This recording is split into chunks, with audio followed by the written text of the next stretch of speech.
Ganeshbhai Vasa, president Lions club Jamnagar. આજે gift hamper છે એમાં આજના દિવસની થીમને અનુલક્ષીને જે આયુર્વેદિક દવાઓ છે કે જે ઇમ્યુનિટી બુસ્ટઅપ કરવામાં મદદરૂપ થાય એવી દવાઓના સેમ્પલ રાખેલા છે. અને ત્યારબાદ હું વિનંતી કરીશ મનદીપ ગોયલ મેડમને કે આપના આજના જે અધ્યક્ષ મહોદય છે પ્રોફેસર હિતેશ વ્યાસ સરનું પુષ્પગુચ્છ અને રસાયણ કીટથી સ્વાગત કરે. અમે એનું નામ આપેલું છે રસાયણ કીટ. રસાયણ એટલે ઇમ્યુનિટી બુસ્ટઅપ કરવા માટે મદદરૂપ જે થાય એવી ઔષધિઓ.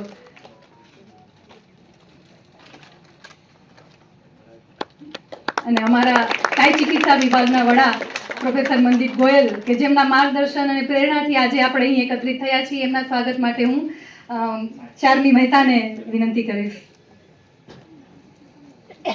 મેં જે રીતે તમને વાત કરી કે આ દિવસના પ્લાનિંગનું જ્યારે અમે વિચાર કરી રહ્યા હતા ત્યારે એ વિચાર હતો, પણ એ વિચાર આજે તમારી સમક્ષ એક કાર્યક્રમના સ્વરૂપમાં છે. All credit goes to madam. Thank you madam for guiding us. હવે મેડમને વિનંતી કે આ કાર્યક્રમને અનુલક્ષીને અને આ કાર્યક્રમની થીમને અનુલક્ષીને એમના આશીર્વચનો આપી.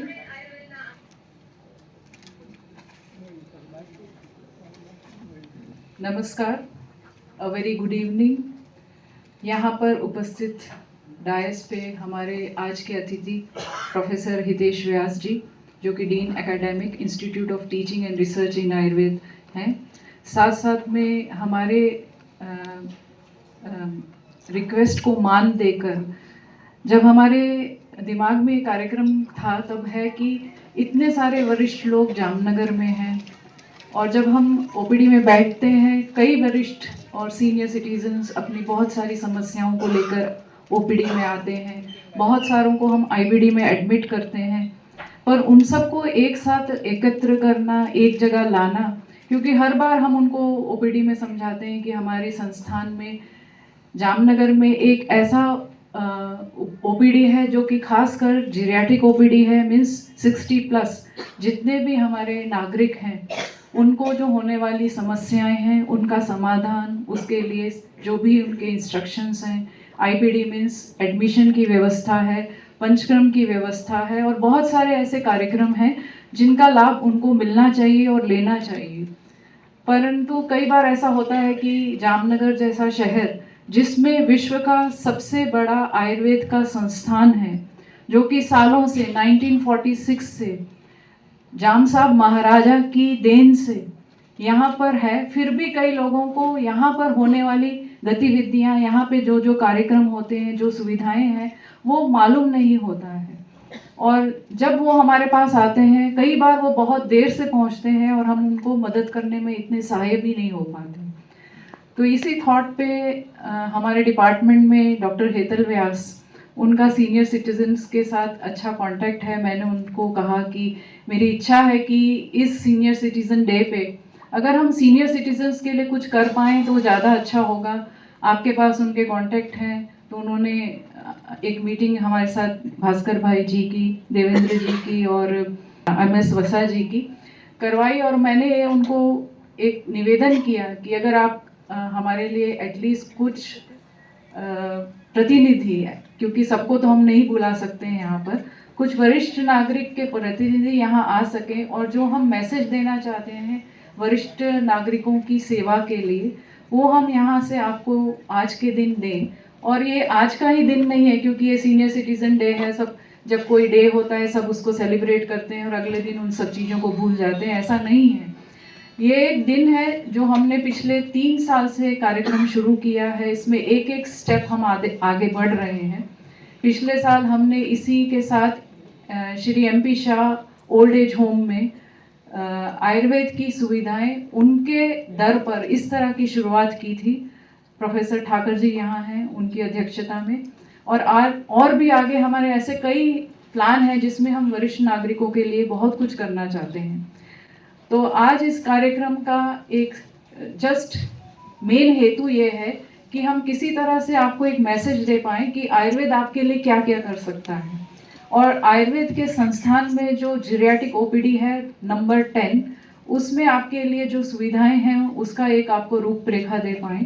तो मुझे बहुत खुशी है कि आज इतने बड़ी संख्या में, जब nearly auditorium is about to full, इतनी बड़ी संख्या में हमारे कहने पर आप सब संस्थान की तरफ से हार्दिक रूप से स्वागत करते हैं और हम आपके लिए जो जो सुविधाएं उपलब्ध करेंगे उसका आप लाभ लेंगे। धन्यवाद।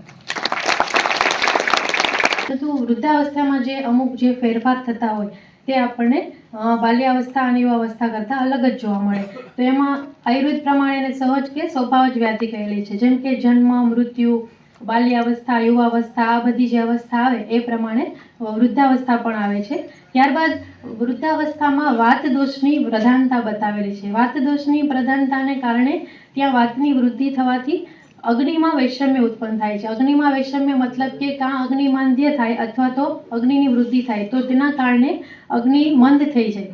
તો આયુર્વેદમાં કહેલું છે કે રોગાહ સર્વે અપી મંદાગ્નિ સ્મૃતે, મતલબ કે કોઈ પણ જે રોગ થાય છે તે અગ્નિની મંદ થવાથી, એટલે કે પાચન શક્તિ ઓછી થવાથી થાય. માટે અહીંયા અગ્નિ મંદ થવાથી ભૂખ ઓછી લાગે છે અને તેના કારણે ખોરાકનું બરાબર પાચન થતું નથી, જેના કારણે જે પોષણ મળવું જોઈએ શરીરને તે અલ્પ પ્રમાણમાં મળે છે. એટલે કે આગળ જે ઉત્તરોત્તર રસ, રક્ત, માંસ, મેદ, અસ્થિ, મજા બધી ધાતુઓ જે બનવી જોઈએ તે ઓછા પ્રમાણમાં બને છે, એટલે ધાતુ ક્ષય જોવા મળે છે. તો સ્વસ્થ રહેવા માટેના જે 3 ઉપસ્તંભ બતાવેલા છે એમાં છે આહાર, નિંદ્રા અને બ્રહ્મચર્ય. તો આહાર કેવી રીતે લેવો જોઈએ, કેવો લેવો જોઈએ, એના માટે આયુર્વેદમાં ચરક સંહિતામાં આહાર વિધિ વિશેષ આયતનમાં એના બતાવેલું છે કે લઘુ આહાર લેવો જોઈએ, મતલબ કે જે પચવામાં હલકો હોય એવો. ઉષ્ણ આહાર લેવો જોઈએ. દ્રવમસનીયાત મતલબ કે લિક્વિડ પોર્શન વધારે, જેમ કે ફ્રૂટનું જ્યુસ છે, ફાઈબર જેમાં વધારે હોય એવા તત્વો લેવા જોઈએ કે જે ઇઝીલી ડાયજેસ્ટ થઈ જાય. રસાયણ મતલબ કે રસ, રક્ત, માંસ, મેદ આદિ ધાતુની વૃદ્ધિ કરી અને ઓજની વૃદ્ધિ કરે અને તેનાથી રોગ પ્રતિકારક શક્તિ વધે, તો ઇન્ફેક્શન ન લાગે. ઇન્ફેક્શન ન લાગે તો રોગોની ઉત્પત્તિ ન થાય અને રોગોની ઉત્પત્તિ ન થાય તો આયુષ્યની વૃદ્ધિ થાય. તો આ રીતે રસાયણનું જે આખું ફંક્શન છે તે બતાવેલું છે. એટલે રસાયણ કર્મ અને રસાયણ દ્રવ્ય આપતા પહેલા એ ધ્યાન રાખવું જોઈએ કે પેશન્ટને, દર્દીને ભૂખ બરાબર લાગે છે, તેનું પાચન બરાબર છે કે નહીં અને કબજિયાત છે કે નહીં. એ પણ કહેલું છે કે જેને હાઇપરલિપિડેમિયા અથવા ડાયાબિટીસ અથવા તો કાર્ડિયક ડિઝીઝ આવા બધા રોગો હોય તો તેમાં જો ડેઇલી વોકિંગ કરવામાં આવે તો તેનાથી તે ઓછું થઈ જાય છે. મતલબ કે અહીંયા વ્યાયામ ક્યારે પૂરતો કર્યો કહેવાય, તો એમાં એવું બતાવેલું છે કે જ્યારે કપાળ ઉપર સ્વેદન, પરસેવો જોવા મળે ત્યારે તમે વ્યાયામ તમારો પૂર્ણ કહેવાય. કેમ તો કે મેદ જે ધાતુ છે, ચરબી છે, એ ઓગળી જવાથી એનો જે મલ બને છે તે છે સ્વેદ, એટલે કે પરસેવો. મતલબ કે તમે જેટલી એક્સરસાઇઝ કરો એનાથી તે ચરબી છે એ બળી જાય, મતલબ કેલરી બળી જાય આપણે જે કહીએ તે. તો એ રીતે વ્યાયામ કરવો જોઈએ કે જેનાથી સ્વેટિંગ થાય અને એ જ પૂરતા પ્રમાણમાં વ્યાયામ કર્યો કહેવાય. તમને જે પણ વસ્તુમાં રુચિ હોય એ વસ્તુમાં તમે માઇન્ડ ઇન્ક્લુડ કરો તો એનાથી તમને વિચારો ઓછા આવે અને જે પણ માનસિક પ્રોબ્લેમ છે તેમાં પણ સ્વસ્થતા પ્રાપ્ત થાય. એટલા માટે મન પ્રસન્ન રહે તેવી ચિકિત્સા કરવી જોઈએ. भाई नमस्कार। नमस्कार मोटा भाई, नमस्कार। क्या हाल आपके? ठीक है मोटा भाई, शरीर की परेशानी से परेशान हूँ मैं तो, बहुत बीमारी हो रही है। लेकिन आप बताओ, ये 65 की उम्र में 45 की सी ऊर्जा कैसे है? ये तो हमारी दिनचर्या, भोजन, भजन और आयुर्वेदिक दवाइयों का कमाल है। लेकिन आप बताइए, आप यहाँ इतने परेशान और अकेले क्यों बैठे हैं? क्या बताऊं मोटा भाई, शरीर की बहुत परेशानी है। एक तो घुटनों से चला नहीं जाता है, कमर से झुका नहीं जाता है, और तो और आंखों ने भी साथ देना छोड़ दिया अब तो। अरे तो किसी डॉक्टर को क्यों नहीं दिखाते आप? क्या क्या दिखाऊं डॉक्टर को? कोई एक समस्या हो तब ना, अब तो सिर्फ भगवान के बुलावे का इंतजार है। कोई बात नहीं पटेल जी, परेशान मत होइए। यहाँ पास में एक आयुर्वेदिक अस्पताल है, वहाँ चल के दिखाते हैं हम। अच्छा, आइए चलिए, आराम से। मित्र के कहने पर दोनों पास स्थित आयुर्वेदिक अस्पताल चले जाते हैं। आराम से। अरे जय श्री कृष्ण काका, जय श्री जय श्री कृष्ण। कृष्ण। बेसी जाओ, बेसी जाओ, बेसी जाओ।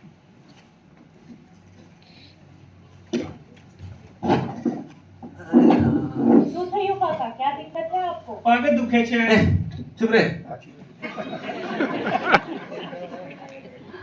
मैडम जी, मेरे ना जोड़ों में बहुत दर्द रहता है, साथ ही साथ बहुत थकान रहती है, शरीर में कंपन सी रहती है। अब तो ऐसा लगता है जैसे मेरा शरीर में मेरा बस ही नहीं रहा अब। और भूख लगती नहीं है, कुछ खा लूं थोड़ा सा भी तो पेट भरा भरा सा लगता है। आप ही कुछ समाधान निकालो इस बात का। मैं समझ सकती हूँ। आप बिल्कुल सही जगह आए हैं। आयुर्वेद में ऐसी बहुत सारी समस्याओं का बहुत अच्छा उपचार है। आयुर्वेद में दी गई जो व्यक्तिगत जीवन शैली बताई गई है, उनका नित्य पालन करने से ऐसी सारी वृद्धावस्था की जो प्रक्रिया है उसको हम धीमा कर सकते हैं। और इस अवस्था में होने वाली जो बीमारियां हैं, जो असुविधाएं हैं, उनको भी हम बचा सकते हैं खुद को। अभी तो मैं कुछ दवाइयां लिख देती हूँ आपको, पर सिर्फ दवाइयां खा के नहीं होगा काका, आपको आहार विहार सब कुछ बदलना पड़ेगा।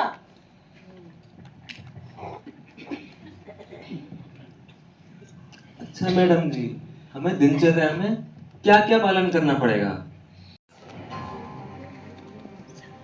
ये वह भूमि है जहां औषधीय हवाएं बहती हैं, जहां परंपरा और विज्ञान साथ साथ सांस लेते हैं। यहीं स्थित है आयुर्वेदिक उत्कृष्टता का प्रकाश स्तंभ, आयुर्वेद शिक्षण एवं अनुसंधान संस्थान ITRA जामनगर। यह यात्रा 1946 में राजमाता गुलाब वर्मा और डॉक्टर प्राणजीवन मेहता द्वारा स्थापित श्री गुलाब वर्मा आयुर्वेद महाविद्यालय से आरंभ हुई। विकसित भारत 2047 के लक्ष्य को ध्यान में रखते हुए माननीय प्रधानमंत्री श्री नरेंद्र मोदी द्वारा 13 नवंबर 2020 को धनतेरस के शुभ अवसर पर ITRA का गठन हुआ, जिसके अंतर्गत आयुर्वेद स्नातकोत्तर शिक्षण एवं अनुसंधान संस्थान IPGT&RM, भारतीय आयुर्वेद औषधि विज्ञान संस्थान IIAPS, महर्षि पतंजलि योग एवं प्राकृतिक चिकित्सा संस्थान एवं श्री गुलाब वर्मा आयुर्वेद महाविद्यालय एकीकृत किया गया। गुजरात के जामनगर में institute of teaching and research इन आयुर्वेदा को इंस्टीट्यूट ऑफ नेशनल इंपॉर्टेंस के रूप में मान्यता मिली है। वर्तमान में ITRA संस्थान माननीय केंद्रीय आयुष मंत्री श्री प्रतापराव जाधव जी के नेतृत्व में सुदृढ़ता के पथ अग्रसर है। वर्तमान में ITRA द्वारा BMS, MD, MS Ayurveda, M pharm Ayurveda, PhD Ayurveda, B pharm Ayurveda, अन्य कई कोर्सेज कार्यरत है। इन सभी कोर्सेज से जुड़ने के लिए एवं भारतीय संस्कृति से परिचित होने के लिए कई देशों से विद्यार्थी ITRA से जुड़ रहे हैं। इसी बात का ध्यान रखते हुए ITRA द्वारा विदेशी छात्रों के लिए कई प्रकार के कोर्सेज का संचालन किया जाता है। संस्थान का बहुविशेषज्ञता युक्त आयुर्वेदिक चिकित्सालय पारंपरिक निदान पद्धतियों और आधुनिक चिकित्सा दृष्टिकोण का समन्वय करता है। प्रतिदिन 1000 से अधिक OPD मरीज संस्था द्वारा दिए जाने वाली स्वस्थ सेवाओं का लाभ उठाते हैं। ITRA का अनुसंधान परिवेश सजीव और दूरदर्शी है। हर्बल फार्माकोलॉजी से लेकर क्लिनिकल ट्रायल्स तक, पारंपरिक रस शास्त्र से लेकर आधुनिक जैव प्रौद्योगिकी तक, प्रत्येक विभाग साक्ष्य आधारित आयुर्वेद में योगदान दे रहे हैं। वर्तमान परिप्रेक्ष्य को ध्यान में रखते हुए ITRA निरंतर अनुसंधान के कार्यों में प्रगतिशील है। ITRA Jamnagar institute of teaching and research इन आयुर्वेदा जामनगर में वरिष्ठ नागरिकों के लिए विशेष स्वास्थ्य सेवाएं प्रारंभ की गई है। यहाँ उनके लिए अलग से केस रजिस्ट्रेशन विंडो उपलब्ध है, जिससे उन्हें लंबी कतारों में खड़ा न होना पड़े। अस्पताल की सभी सेवाओं में उन्हें प्राथमिकता दी जाती है, चाहे वह OPD हो, जांच हो या दवा वितरण। उनके लिए विशेष जेरियाट्रिक OPD चलाई जा रही है, जहां उनके उम्र से संबंधित रोगों का विशेष इलाज किया जाता है। सभी रक्त एवं पेशाब की जांचें, एक्सरे, USG जैसे परीक्षण वरिष्ठ नागरिकों के लिए पूर्णतः निःशुल्क की गई है। दवा वितरण के लिए अलग काउंटर बनाया गया है, ताकि उन्हें किसी प्रकार की असुविधा न हो। इन पेशेंट विभाग आईपीडी में व्हीलचेयर की सुविधा उपलब्ध है और भर्ती बुजुर्ग मरीजों के लिए विशेष देखभाल भी मिलती है, जिसमें सुरक्षा के लिए बेड रेलिंग की भी सुविधा शामिल है। इसके अतिरिक्त वृद्धाश्रमों में हर 15 दिन में विशेष ओपीडी सेवाएं और निःशुल्क औषध वितरण की भी व्यवस्था की गई है।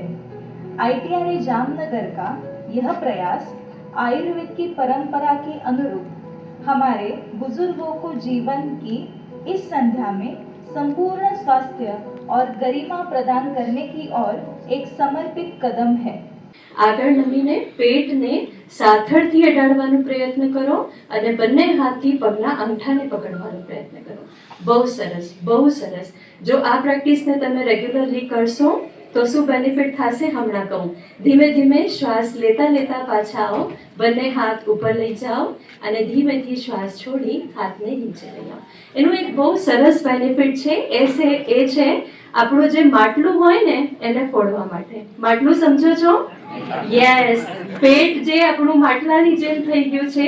જો પ્લીઝ રિલેક્સ થઈ જાઓ. જો આપણે એને રેગ્યુલરલી પ્રેક્ટિસ કરીએ તો એ પેટની ચરબીને કમરથી આગળ નમો, એ ઉત્સાહ લાવો અને હવે સ્ટાર્ટ કરીએ. હજી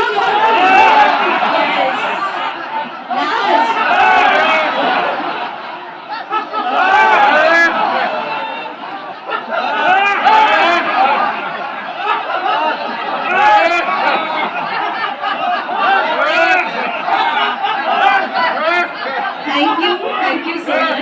योगी बनो, ज्ञानी बनो, योगी जीवन है प्यारा.